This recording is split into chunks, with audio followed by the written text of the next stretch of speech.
previous video we have seen the expression for cyclone frequency. The cyclone frequency is equal to V upon 2 pi r. But in cyclone motion we have seen that mv is equal to qbr. So I can put value of V which is equal to qbr upon m in your cyclone frequency. So your cyclone frequency will be become as a fc, which is equal to, instead of V I am going to substitute qbr upon 2 pi rm.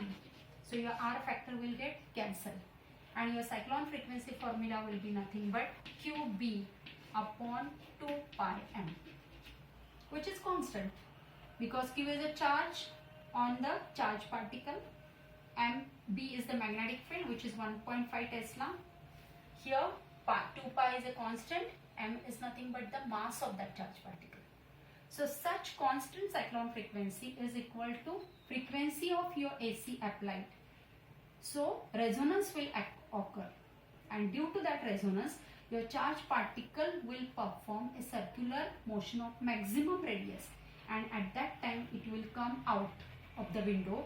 That radius is to be called as a r axis, and if that radius is to be called as your r axis, so your velocity formula now I can write down in the form of V is equal to qb, your r I can call it as a r axis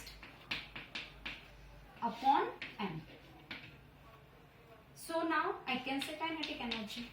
Kinetic energy is equal to nothing but half mv square.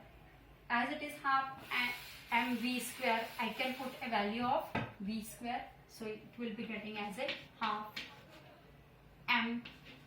Your v square means I can say that q square, v square, then r axis square upon m square.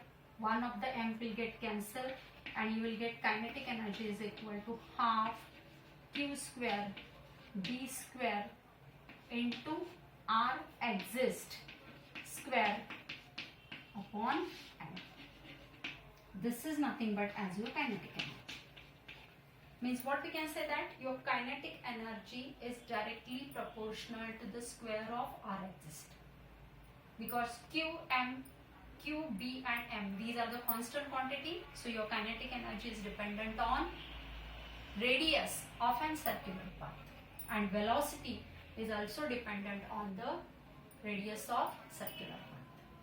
So in your cyclone accelerator, your magnetic field is provided to perform the circular motion of a charge particle, and velocity of that charge particle will get accelerated by the electric field, and therefore that velocity is directly proportional to r axis, and kinetic energy is directly proportional to r square axis. So this is about your cyclone accelerator. Now the next motion of the charge particle, which is to be called as a helix motion, or it is called as a helical motion.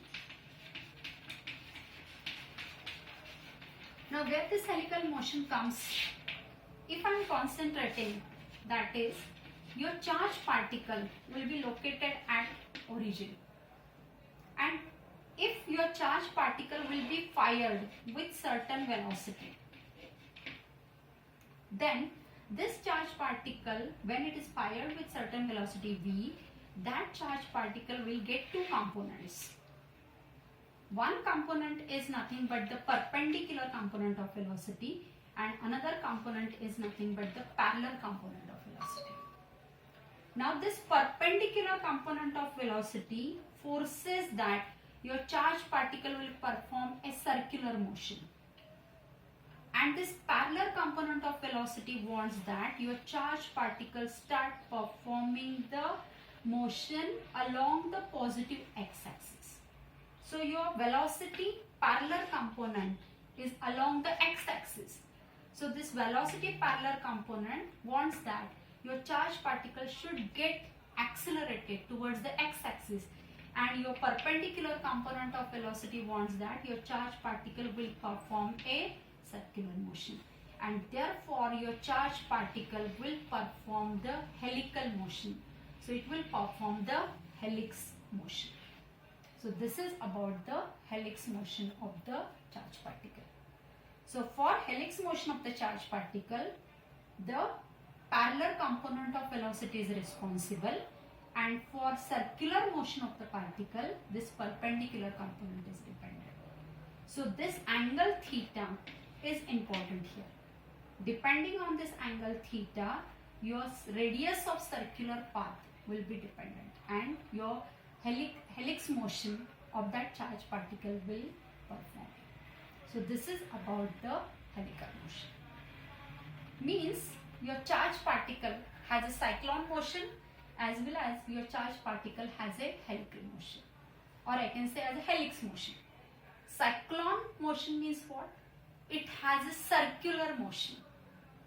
So all of you have seen the cyclone. So if you are seen on the surface, a cyclone will get raised. So this cyclone will get raised in this manner. So this cyclone is in the form of helical motion also.